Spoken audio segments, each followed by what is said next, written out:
Hello everyone, welcome back to అమ్మాస్ love kitchen. ఈ రోజు మన కిచెన్ లో దాబా స్టైల్ చికెన్ కర్రీని చేస్తున్నాం. ఇంకెందుకు లేట్, ప్రాసెస్ లోకి వెళ్ళిపోదామా. ముందుగా ఒక కడాయిలో ఆయిల్ వేసి హీట్ అయ్యాక నీట్ గా కడిగి పెట్టుకున్న చికెన్ పీసెస్ ని వేసి టేస్ట్ కి సరిపడా కారం యాడ్ చేసుకొని బాగా కలుపుకోండి. మూత పెట్టి చికెన్ ని 70% వరకు కుక్ చేసి పక్కన పెట్టుకోండి. ఇప్పుడు దాబా స్టైల్ స్పెషల్ మసాలాని రెడీ చేసుకుందాం.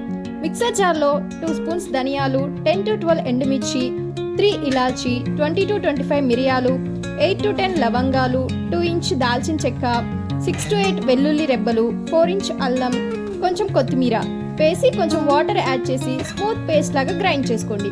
ఇప్పుడు కర్రీని ప్రిపేర్ చేద్దాం. వేరే కడాయిల్లో ఆయిల్ వేసి హీట్ అయ్యాక షాజీరా మరియు బిర్యానీ ఆకు వేసి ఫ్రై చేయండి.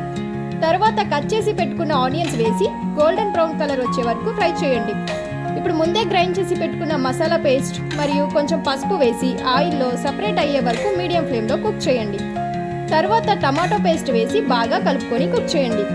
ఇప్పుడు 1 కప్ పెరుగు వేసి కంటిన్యూస్గా కలుపుకోండి.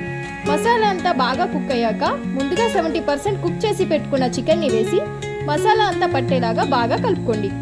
తర్వాత కట్ చేసి పెట్టుకున్న పచ్చిమిర్చి వేసి కలపండి. మీకు కావాల్సిన గ్రేవీ కన్సిస్టెన్సీని బట్టి సరిపడా వాటర్ యాడ్ చేసి మీడియం ఫ్లేమ్లో కుక్ చేయండి. కొంచెం కరివేపాకు వేసి మూత పెట్టి 8 to 10 మినిట్స్ సిమ్లో పెట్టి కుక్ చేయండి. లాస్ట్లో కొత్తిమీర వేసి బాగా కలుపుకోండి. అంతే, restaurant style dhaba chicken curry ready. Bagara rice, చపాతీ, రోటీ లేదా వేడి అన్నంతో తింటే ఆ రుచి వేరే లెవెల్ ఉంటుంది. మీరు ట్రై చేసి ఎలా వచ్చిందో కామెంట్స్లో చెప్పండి. ఇంకెలాంటి రెసిపీస్ కావాలో కామెంట్స్ చేయండి. వీడియో నచ్చితే లైక్, షేర్, సబ్స్క్రైబ్ చేయడం మర్చిపోకండి. Thank you all.